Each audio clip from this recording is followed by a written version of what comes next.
Alors, moi, c'est Céline et je fais de la danse libre depuis 2-3 ans et avec Isa, 1 année. Parce que moi, j'ai un parcours de danse libre depuis, je dis 2-3 ans, non, depuis un peu plus quand même. Et puis ensuite, j'ai fait la formation de danse de plein potentiel.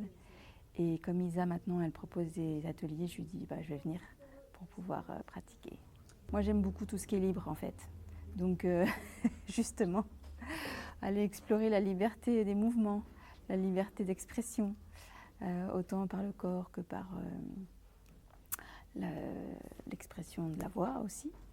Donc tout ce qui est spontané, j'y vais. Vraiment comment mon corps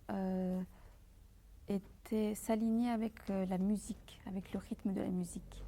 Et du coup, je m'amuse énormément parce que j'attends vraiment de m'imbiber comme un bavoir des rythmes, des sons, et je le laisse faire.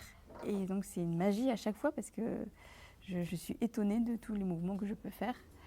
Et ouais, voilà, c'est vraiment très sympa. L'impact, c'est que je peux danser à n'importe quel moment. Autant quand je cuisine que quand je fais ma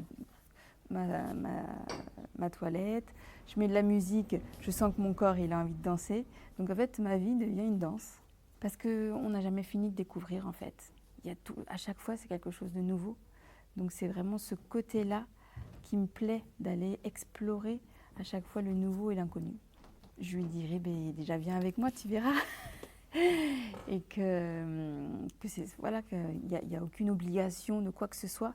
Et que justement, elle va pouvoir aller découvrir comment elle va se mettre en mouvement sans qu'on lui dise quoi faire.